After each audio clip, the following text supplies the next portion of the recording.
Hello, everyone. Welcome on in to another edition of Chop It Up Sports. As always, got a fun episode for you guys today. We're going to be talking Super Bowl 60 coming up here in just over a week.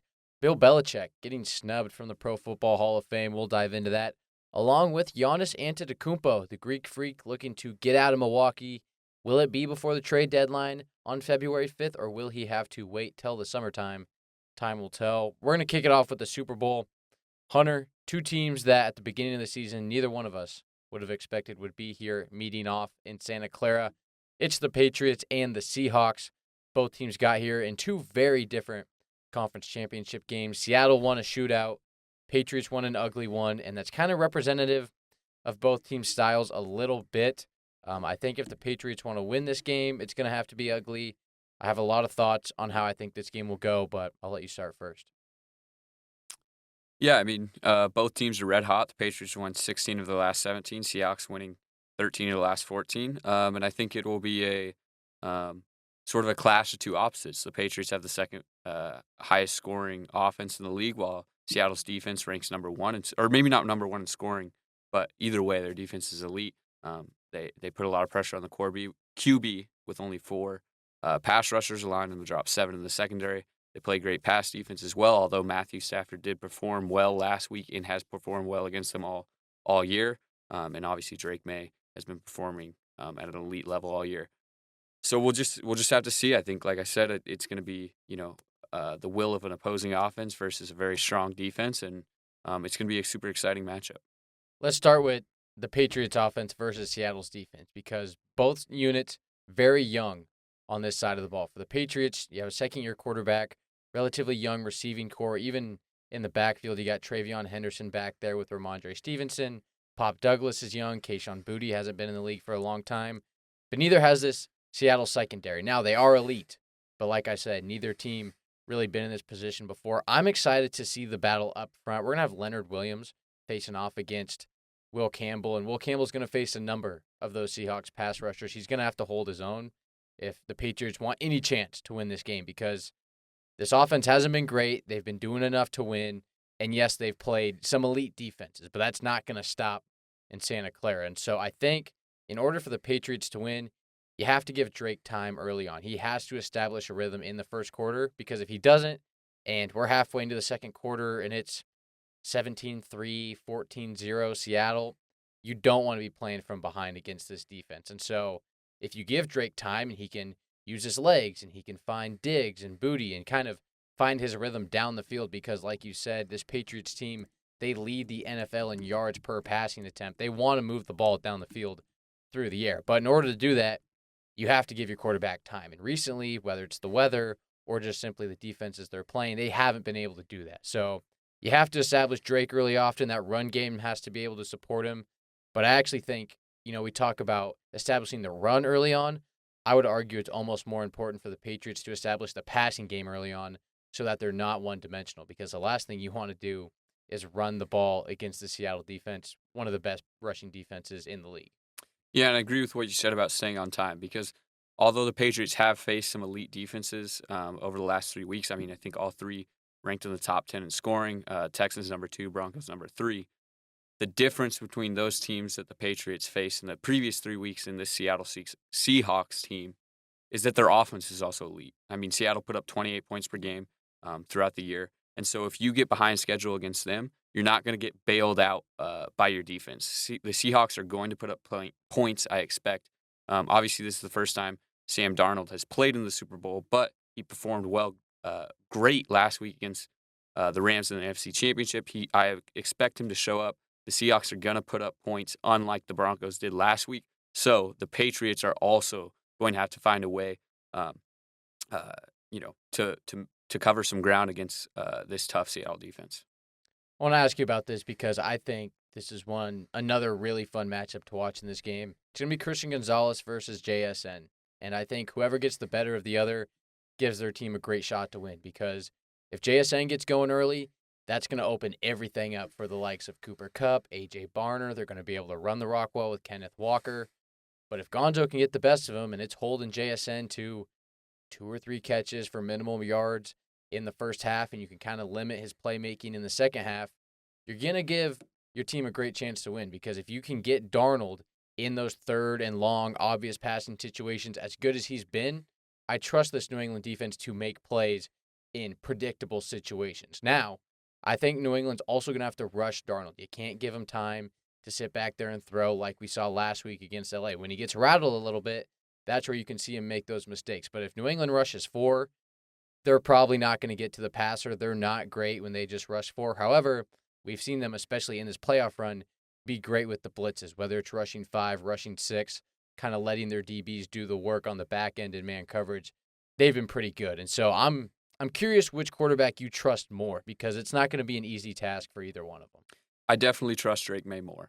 That being said, like you were alluding to, New England has to blitz the passer to get to him, which puts more pressure on guys like Christian Gonzalez to perform well against elite receivers like Jackson Smith and Jigba. So that is advantage Darnold. While I think, if we're just looking at the body of work, I lean towards Drake May. Sort of, honestly, I'd say lean heavily. I think he's going to be facing 7 guys in the secondary, where Sam Darnold might be facing, 5 or 6 guys drop back, while 6 or 7 guys are rushing the passer. And so that's definitely advantage Darnold there. What's your score prediction for this game? What do you think the outcome is? Who do you have winning? What's kind of your take on how the game's going to go? I would argue that both these teams are pretty balanced. Obviously, the Seahawks lean on their defense. The Patriots lean on their offense, but neither of them are horrible on the other end of the football. So I think this game is probably in the 20s, and I expect it to be close. New England is red hot. Like we said, the Seahawks are red hot due to having a ton of momentum coming into this game. I think both of them are going to come out and perform to expectation. So I expect it to be a close game. I'm going 28-24 Seattle. Yeah, no, it's a fair pick. I think you're kind of spot on. Like, both teams, they kind of have a strength in terms of, Seattle likes to rely on that defense, and they can turn the ball over and make plays. As for New England, it is that passing attack. And despite the fact they haven't been great the last 3 weeks with that, we've seen them still find ways to win. And if they can cause 2 or 3 turnovers on Sam Darnold or punch a ball out on Walker, they're going to have a great chance to win this game. I think it's going to be 21-17, kind of somewhere in that range, similar to you, where you're going to see mistakes in this game. There's too many young guys and, say what you want, inexperienced quarterbacks in these sorts of situations where there's going to be turnovers more than likely. There's going to be some untimely penalties and some costly mistakes, I think, on both sides of the ball.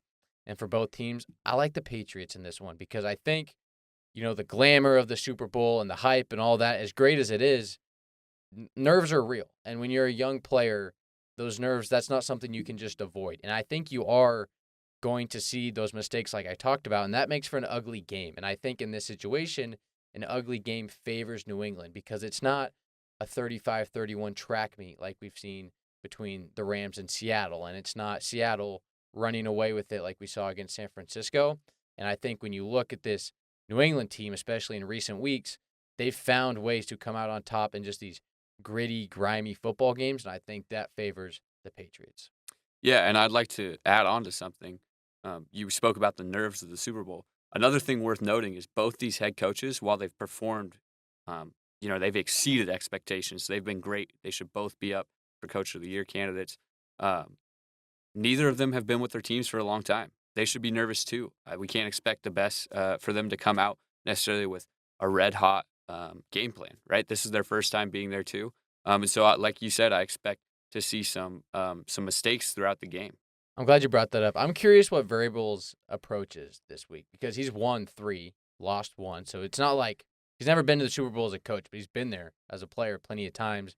McDonald was with Michigan when they just won their Big Ten title and the national championship not too long ago. So I'm curious to see, just kind of from a mental standpoint in meetings and preparation, how both coaches kind of handle that. Because like you said, neither one has been a head coach in the Super Bowl, but they, in their own right, they each have some respective experience in championship kind of environments. So interested to see that. We'll move on to Bill Belichick getting snubbed out of the Hall of Fame. This is a crime. I think this is a really bad look for the NFL Hall of Fame. I think it's going to leave a serious stain on this organization, if you'll call it, for a while. When you have a coach who is undoubtedly the greatest coach in the history of the sport, 8 Super Bowls, 6 as a head coach, 2 as a defensive coordinator. I don't understand how you don't get him in. Say what you want about, maybe there's flaws in the voting system and voters are getting put in a tough spot. I don't really care, all right? I get that there's some older guys, and we're going to get into that in a second, that this might be their last chance to get into the NFL Hall of Fame. But this isn't the warm and fuzzy, all-inclusive club, all right? This is the Pro Football Hall of Fame. And to have a coach, whether you like him or not, I get it. Belichick's not the most likable guy. I'm a Patriots fan. I have my own problems with Bill Belichick. I understand that. But this is just such a joke of a look for the NFL, for the Hall of Fame. To have any voter not vote for Bill Belichick, I don't want to hear excuses. I think this is blasphemy. I'm embarrassed to even call myself a football fan almost, because the fact that we have a system that isn't honoring the right guys. And yeah, I just think it's pathetic. Yeah, I'm going to reel it back. I'm not as passionate. I'm not a Patriots fan. While I do think Bill Belichick should have gotten into the Hall of Fame on the first ballot, at the end of the day, he still is going to get into the Hall of Fame in a situation like this, which is a prestigious honor. Let me go back. That is, getting into the Hall of Fame is a prestigious honor. I don't know. I guess I understand the excitement around being a first ballot Hall of Famer. We use that term often. At the end of the day, all these guys are going in to the Hall of Fame, are going to be remembered forever.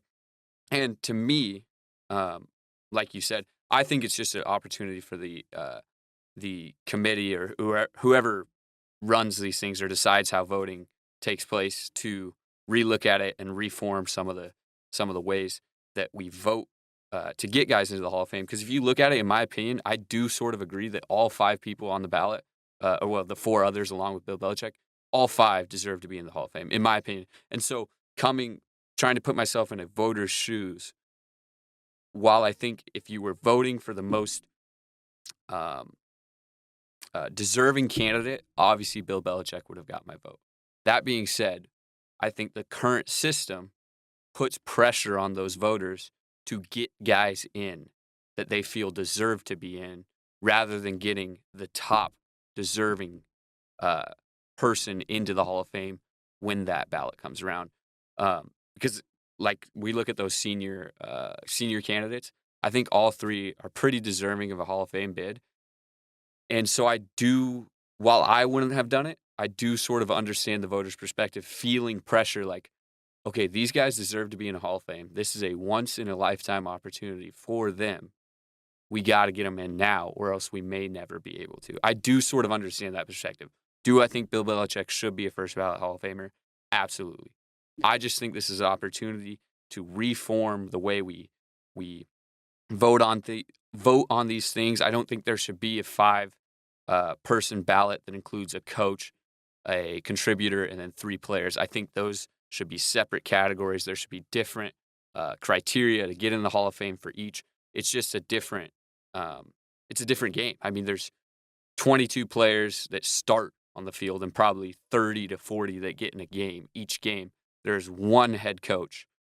There's 1 owner of a football team, or usually one. Well, that's not true, I guess, not 1 owner, but you understand what I'm getting at. And so the fact that there's criteria that applies to all those positions and it's the same exact criteria doesn't make any sense to me. Yeah, and for those who might not know what the Hall of Fame kind of system is like, essentially there's 2 different categories. You have your modern players and you have your senior players, senior candidates that they call them. Guys that haven't played in the league for at least 25 years. Yeah. So basically what happened is, the modern class this year, the finalists are Larry Fitzgerald, Drew Brees, number of other guys in there. But the senior class is Bill Belichick as a coach, Robert Kraft as a contributor. That's not included in the senior class. The modern candidates have no coaches or contributors on the ballot. It's just modern players. Yeah.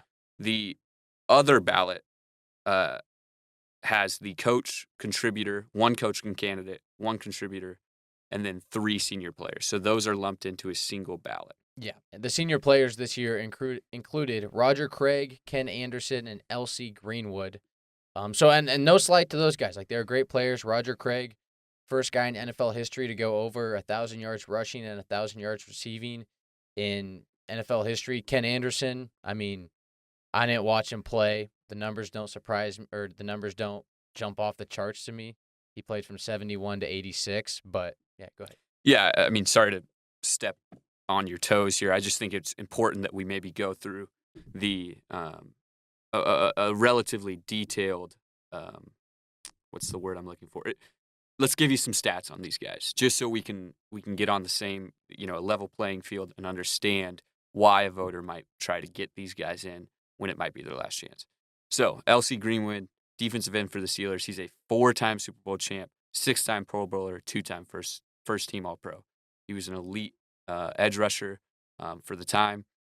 Then we move on to Roger Craig, running back for the San Francisco 49ers, 3-time Super Bowl champ, 4-time Pro Bowler, 1-time first team All Pro. Like you said, first 1,000 guy in NFL history. He had 7 seasons with over 1,000 scrimmage yards, including 2 with over 2,000. And then we move on to Kenny Anderson, who was the 1981 NFL MVP, a 4-time Pro Bowler and 1-time first team All Pro. He's definitely the I'd say the weak spot on the ballot. I mean, his career touchdown to interception ratio is 197 to 160. That being said, if you go back and look at the quarterbacks of that area, it's a different era. Yeah, I mean that's better than Troy Aikman did, and he was. I don't know if he was first ballot. I sort of expect he was, but either way, I mean, like a no question Hall of Famer. So I do understand the pressure to get these guys in. Once again, I'll give it back to you, but anyway.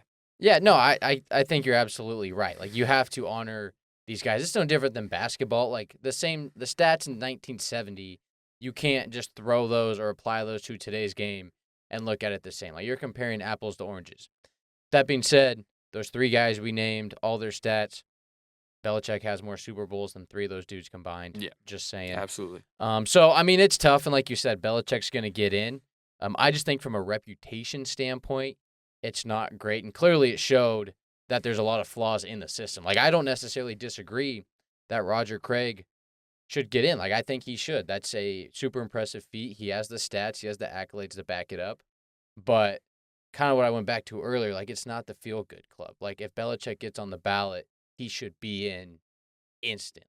And I totally agree with you there. I think the solution to this problem is creating a system to where no matter what, when you're voting for the most deserving guy on the ballot at that moment. Forget future ballots, forget past ballots. We should make a system that sets up voters to be successful so they can just vote for the most deserving guys at that time, right? I think the fact that the voters even had to consider or worry about these guys not getting in shows that things should change. And I understand your frustration, and I understand a lot of people's frustration, because theoretically that should be a voter's job, is to vote for the most deserving guy. And absolutely 100%, Bill Belichick was the number 1 most deserving guy on that ballot. I don't care what you say about Spygate, Deflategate, all those things, not being nice to the media. There's a lot of other guys that didn't perform to the standard that he did year in and year out. I mean, he built the greatest, 20-ish year run we've ever seen from a team. So absolutely, Bill Belichick is the most deserving guy on that ballot. We need to set up a way where voters feel that their only job is to vote for the most deserving guy on the ballot in front of them. Moving on here to our third and maybe final segment of the day. Speaking of people that are deserving of something, Giannis Antetokounmpo deserves to get out of Milwaukee, and it looks like he is going to get out of Milwaukee. Giannis has requested a trade from the Bucks.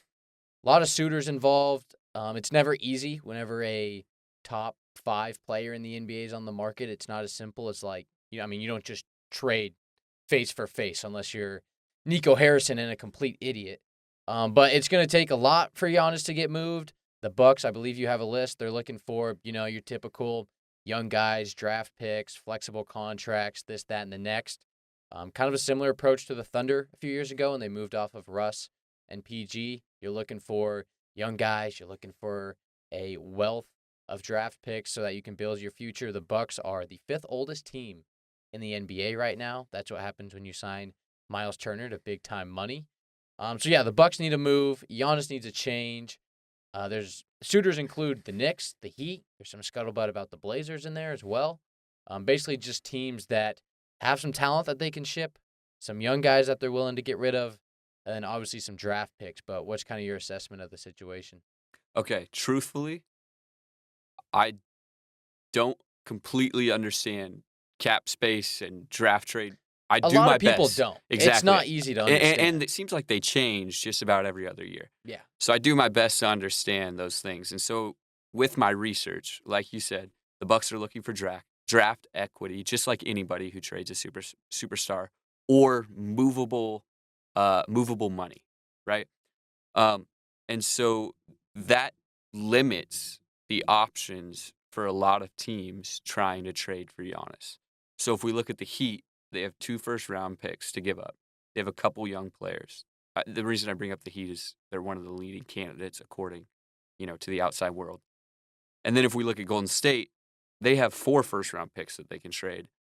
And so that stands out to me. But then you look at other teams like the Detroit Pistons, who have a lot of movable money, a lot of picks, a lot of young guys, right? They maybe have the most assets, but then all of a sudden, they're the number 2, or I think number 1 seed in the East, Yeah. if I'm The correct. Yeah, Pistons are the 1 seed.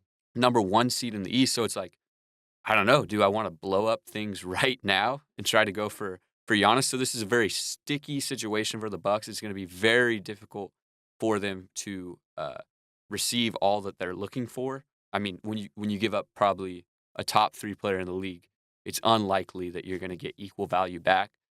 One thing that you mentioned that was interesting, and the reason I bring this up is it just ties into all the complications with cap space and draft picks and things like that. The Portland Trailblazers control the Bucks pick in 2028, 2029, and 2030. I don't think the Trailblazers necessarily have the assets to get Giannis, or they might have the assets. I just don't think they're going to trade Giannis and give up all that they've built because they're sort of turning it up right now with some of their young talent. But I see them being a player in possibly a 3-team trade. They can give control of those picks back to Milwaukee. The other team, whoever that may be, gets Giannis. Milwaukee gets their picks back, and then the Blazers can get a quality player or two from that third team that ends up getting Giannis. And so I think the Blazers will play into this trade for sure. But it's just there's so many wrinkles in this whole situation. It's not as simple as just trading Giannis for equal value because that's probably not going to happen. The Knicks stand out to me a little bit just because they have Cat, obviously, who the Bucks would be interested in, I would expect. And then they have a lot of younger, talented guys like OG Anunoby, Mikal Bridges, things like that. But then at the same time, the Knicks might win the East this year and go to the NBA Finals. So while Giannis is so great, he's not necessarily healthy right now. He's not 100%. So are you going to give up all your depth that you just worked for, by the way? I mean, a couple years ago when the Knicks were competing, that was their big no. They had no depth. They only played, 7 players, and their starters were playing 44 minutes a game. Are you going to give up all that depth you just worked for to get Giannis and sort of take a gamble on your season when you're already in a successful position? So this is just a really interesting trade. I know I just rambled on, but I think that's representative of how sticky the situation is. Yeah, and if I'm New York, I'm staying away from Giannis. I get that's bold. I get that's not what Knicks fans might want to hear. But listen, you have everything it takes and then some to at least get to the NBA Finals. You should run through the East. I'm not saying they're going to sweep everyone, but you have more than enough talent and athletes and different starting fives and different lineups you can run to get through the East and go compete in the West, or excuse me, in the NBA Finals. A fun activity. If you go to ESPN.com/trade machine, you can go run some trades on the NBA. You can do NBA trades, mock trades if it works. I punched this in while you were talking. Giannis to Miami for Tyler Hero, Terry Rozier's contract, and Jaime Jaquez. This trade is successful. So I'm not saying either team says yes to that or whatever, but just in terms of like a financial standpoint, if you're curious for our Blazer listeners out there, if you're like, can we get rid of Drew Holiday or whoever, and can we make this actually work? Just go punch it in, see if it works, see if the numbers add up. Kind of a fun exercise. Yeah, go ahead. And here's the other wrinkle to it that relates to what you were just saying. In that situation, I would argue that the Bucks don't get the value they're looking for. Correct. And the difference or the dichotomy of the situation is Giannis's wants and the Bucks' wants. So if Giannis is traded before the deadline, he can sign his next extension with his new team this October. Yeah. If he's not traded, he has to wait all the way until next January. But the Bucks, on the other hand, why would they trade him now? I understand maybe like just to get the situation off your hands, maybe that. But if you wait for these playoffs this upcoming spring to play out, and then all of a sudden a team that was supposed to be a competitor, like the New York Knicks, loses in the first or second round, they don't perform very well. All of a sudden teams get desperate, and then you might actually receive the value you're looking for. And so that's sort of another dichotomy to the situation. And I think it relates to the trade you're saying right now, because that makes sense for Giannis. It's decent value that the Bucks get, but if I'm the Bucks, if I can get that offer in July, why would I not wait till July and see if the Rockets or the Spurs, probably not the Spurs, they're pretty good and they're pretty young, but the Rockets or the Knicks sort of fold in the playoffs and all of a sudden they start dishing out assets. And so that's another interesting thing to think about. Yeah, and it's interesting too to just kind of think about like what teams want to commit. Like it's almost jumping in the deep end of the pool, because if you're the Blazers, like you're thinking about jumping in the pool, but you have some pretty nice young pieces and you might just want to develop them. And, this whole Thiago Splitter thing is actually kind of working out. Like they're playing, I'd say, above expectations. But then if you're a team like, the Heat, you're swan diving into the deep end. You have nothing to lose. What, you're playing for the 9 seed, another play-in game, and the 15th pick in the draft? Like I'm all in on Giannis if I'm Pat Riley and Eric Spoelstra. And I know we're big Heat fans. Would love to see Giannis in Miami, but like honestly, I feel like there's nothing to lose from the Miami side of things. Even if they're a little over-aggressive, I don't mind that. So it is interesting. And listen, Giannis is great. He's a top 3 player in the league, but like we've talked about, he does struggle with injury from time to time. He's not getting any younger. So whoever gets him, it's not like, all right, we got Giannis, we're going to build around him for the next 7-8 years. It's like, okay, we have Giannis. We need to win a championship in the next 3. And that's the other thing. The team that trades for Giannis is probably getting rid of those contracts that were once previously movable and in their favor. And so then all of a sudden you have Giannis and you have a bunch of contracts that aren't really adjustable, not the right assets to then build around Giannis. So you have to decide, is Giannis going to put you over the top right now? If not, probably not worth trading for him. As crazy as that sounds, as good as he is. Final question on this topic. Do you think he gets moved before the deadline? And for those wondering, the deadline is February 5th. So we're recording this on the 30th. He's got less than a week to get moved. I mean, rumors are always going to be swirling, but I haven't seen anything that's like this is gaining major steam. One team we didn't talk about, the Warriors, also very heavily involved in this as well. They got some young pieces. They got some draft capital they could move. Do you see something happening before the deadline? Because I feel like this is just a classic example of top 5 player wants out, a lot of hype around it, a lot of drama, and then nothing's going to happen, and rumors will cool down. The Bucks will tank. Giannis might sit out the second half of the season, and then, it heats back up in mid-July. I'm going to go out on a limb and say no, he won't. I think the Bucks are going to act in their own interest. It seems like teams want Giannis, but nobody's desperate yet. So I don't see why the Bucks need to be in a hurry to make any moves. Obviously, Giannis, I'm sure, wants to get out of there, whether he says that to the media or not. I mean, it's not fun being on a team for another half of the season that is not going to be your future team. So I'm going to say no. I think the Bucks are going to act, like I said, in their own interests and hold out and make the smartest move they can. I'm with you on that one. So I think that is going to do it, unless you have. You want to go dude of the week? I have one. Oh, yeah, of course. If you don't, we can just do one. No, I do. You go first. Okay. My dude of the week is going to be Keaton Wagler, freshman out of Illinois. Partially biased because I watched that game against Purdue. 46 points, Big Ten freshman record. Absolutely insane. He looked phenomenal. He gave Illinois a chance to win. I think without him on the floor, Purdue sort of steamrolls them.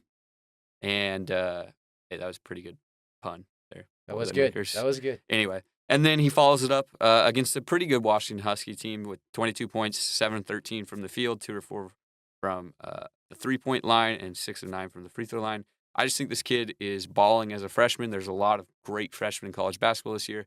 And me being a basketball fan, I just wanted to put the spotlight on Keaton Wagler for the Illinois Fighting Illini. He's fun to watch. That Illinois team is fun to watch. I watched them take on my Washington Huskies last night, and they can just shoot the crap out of the ball, man.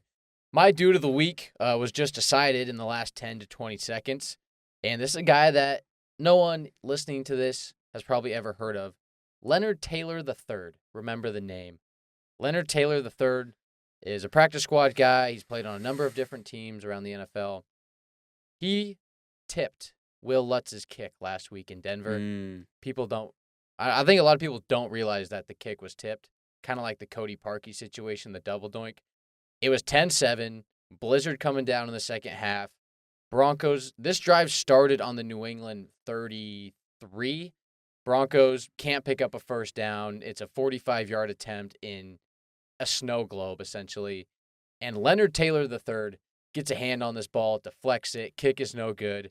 Patriots go on to win that game 10-7. So, if that kick goes in, maybe we're playing in overtime, good chance the Broncos come away with it, whatever. I love these stories because it's not like it's Christian Barmore making a play. It's not Milton Williams. Dude of the week could have been the Drake May stiff arm. Just, granted, it was one play, but, iced the game on his own call. Pretty cold-blooded there. But following a crazy 80-yard performance. It happens, man. Not everyone gets to play the Cowboys every week. Leonard Taylor III, my dude of the week. Impressive stuff. Super excited that my Patriots are back in the Super Bowl. I'm kind of shocked we're back, and just enjoying it here on the West Coast. A little bit kind of tough to find some fellow Patriots on this side of the country. But that is going to do it for today's show. Thank you guys for tuning in. If you haven't already, like the video, subscribe. Go follow us on social media platforms, including Instagram and TikTok. We're gonna get some clips going up on those pages shortly, so looking forward to that. We will talk to you guys more next week as we get ready for Super Bowl 60. Enjoy your week, and we'll talk to you guys later.